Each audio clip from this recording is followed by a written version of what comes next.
வண்டி வண்டியா கொண்டாந்து கொட்ட போறாங்க. அது அத்தனையும் உங்ககிட்ட இருந்து கொள்ளையடிச்ச பணம் தான். என்ன பண்ண போறீங்க? என்ன பண்ணணும்னு உங்களுக்கு கரெக்டா தெரியும். எவ்வளவோ பண்ணிட்டோம், இதை பண்ண மாட்டோமா? எவ்வளவோ பார்த்துட்டோம், இதை பார்க்க மாட்டோமா அப்படின்ற அந்த பாசிட்டிவ் நோட்டோடவே டிராவல் பண்ணுங்க. நல்லவங்க, நம்பிக்கையானவங்க, இது வரைக்கும் ஊழலே செய்யாதவங்க யாருன்னு பார்த்து தேர்ந்தெடுக்க சொல்லுங்க. சாதி மதத்தை வச்சு இந்த பிரிவினை வளர்க்கிற அந்த சிந்தனை பக்கமே போயிடாதீங்க. My dear young leaders and parents,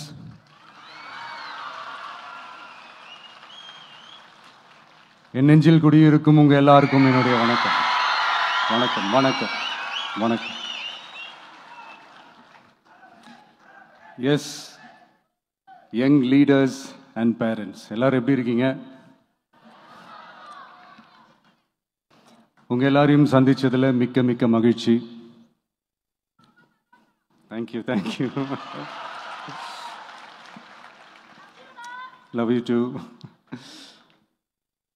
First of all, congratulations for your this beautiful achievements. படிப்பில் சாதிக்கணும் தான், படிப்பும் சாதனை தான், அதான் மறுக்கலை. பட் அதுக்காக பர்டிகுலராக ஒரே ஒரு படிப்பில் மட்டும் நம்ம அச்சீவ் பண்ணியே ஆகணும் அப்படின்னு நினைக்கிறது ஒன்றும் சாதனை கிடையாது. ஒரே விஷயத்தை பற்றி திரும்ப திரும்ப யோசித்து உங்கள் ஆங்ஸைட்டியை ஏற்றிக்காதீங்க.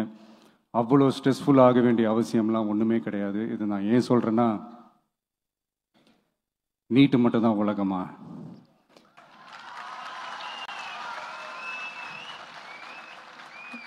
நீட்டை தாண்டி இந்த உலகம் ரொம்ப ரொம்ப பெருசு.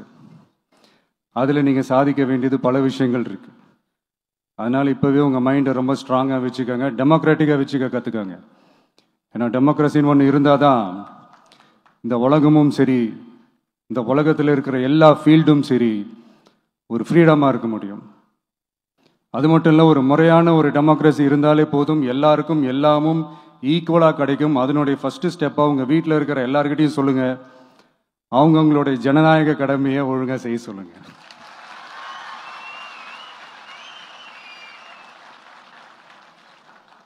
ஜனநாயக கடமையை சரியாக செய்யறதுன்னா அது ஒன்றும் பெரிய ஒரு விஷயம்லாம் கிடையாது, சாதாரணமான விஷயம்தான். நல்லவங்க, நம்பிக்கையானவங்க, இது வரைக்கும் ஊழலே செய்யாதவங்க யாருன்னு பார்த்து தேர்ந்தெடுக்க சொல்லுங்க. அவ்வளோதான், ஆஸ் சிம்பிள் அஸ் தட். அதுதான் அந்த கடமை. நான் ஒரு 2 years பேக் இதே ஸ்டூடெண்ட்ஸ் ஃபங்க்ஷனில் நான் சொல்லியிருந்தேன், இந்த காசு கொடுத்து ஓட்டு வாங்கி ஜெயிச்சிடலாம்னு நினைக்கிறாங்க இல்லையா, அவங்கள அந்த கல்ச்சரே யாரும் என்கரேஜ் பண்ணாதீங்க, யாரும் காசு வாங்காதீங்க, உங்கள் பேரண்ட்ஸ்கிட்டையும் எடுத்து சொல்லுங்கன்னு நான் சொல்லியிருந்தேன். அதை அப்படியே ஃபாலோ பண்ணுங்க. ஆனால் நீங்கள் வேணா பாருங்க, அடுத்த வருஷம் என்ன நடக்க போகுதுன்னு. வண்டி வண்டியாக கொண்டாந்து கொட்ட போறாங்க. அது அத்தனையும் உங்ககிட்ட இருந்து கொள்ளையடிச்ச பணம் தான். என்ன பண்ண போறீங்க? என்ன பண்ணணும்னு உங்களுக்கு கரெக்டாக தெரியும். அது நான் சொல்லி தான் புரிய வைக்கணும்னு ஒன்றும் அவசியம் இல்லை. அண்ட் மை டியர் பேரண்ட்ஸ், உங்ககிட்ட ஒரு சின்ன ரிக்வெஸ்ட். உங்கள் குழந்தைங்களோட விஷயத்தில் எதுவும் ஃபோர்ஸ் பண்ணாதீங்க, ப்ரெஷர் போடாதீங்க, எதுவும் இம்போஸ் பண்ணாதீங்க. ஃபர்ஸ்ட் ஆஃப் ஆல் அவங்களுக்கு என்ன பிடிச்சிருக்குன்றதை தெரிஞ்சுக்கிட்டு அதுக்கு ஏற்ற மாதிரி வழி நடத்துங்க. நான் டெஃபினட்டாக சொல்கிறேன், எத்தனை தடைகள் வந்தாலும் அவங்கவுங்களுக்கு பிடிச்ச விஷயத்தில், அவங்கவுங்களுக்கு பிடிச்ச துறையில் அவங்க கண்டிப்பாக சாதிச்சு காட்டுவாங்க.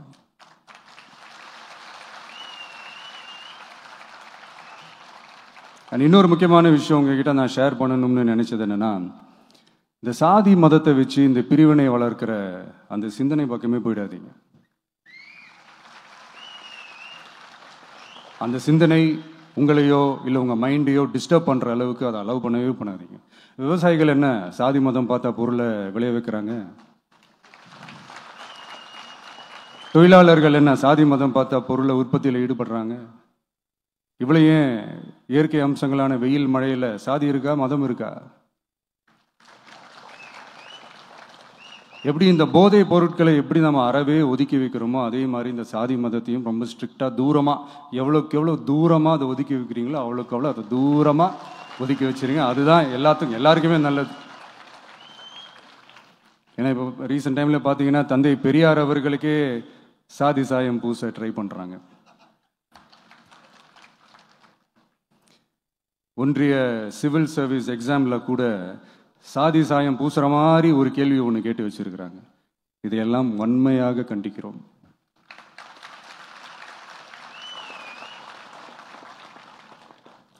இந்த உலகத்தில் எது சரி எது தவறு அப்படின்றத அனலைஸ் பண்ணி பார்த்தாலே போதும், ஒரு குழப்பம் இல்லாத ஒரு தெளிவான ஒரு வாழ்க்கையை ஒன்று வாழலாம்.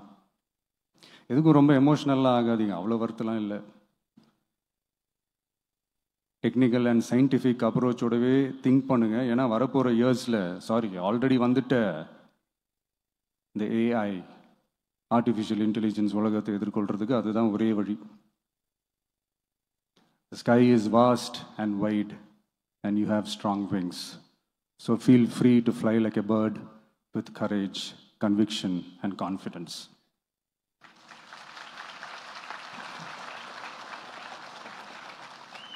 எவ்வளவோ பண்ணிட்டோம், இதை பண்ண மாட்டோமா?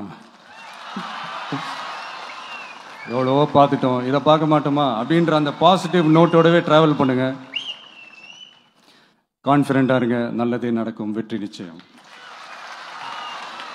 மீண்டும் சந்திக்கும் வரை நன்றி, வணக்கம். நான் அடுத்த செட் ஆஃப் ஸ்டூடெண்ட்ஸ் கூட நான் நெக்ஸ்ட் வீக் போல் நான் மீட் பண்ணுறேன். ஸோ அவங்களுக்கும் சேர்த்து இன்றைக்கி நான் பேசினதாகவே இருக்கட்டும். ஏன்னா ஒவ்வொரு வாட்டி இந்த மாதிரி நான் அட்வைஸ் பண்ணிகிட்டு இருந்தேன்னா நல்லா இருக்காது, உங்களுக்கும் போர் அடிச்சிடும். So thank you. எல்லோரும் வாங்க, மீட் பண்ணுவோம்.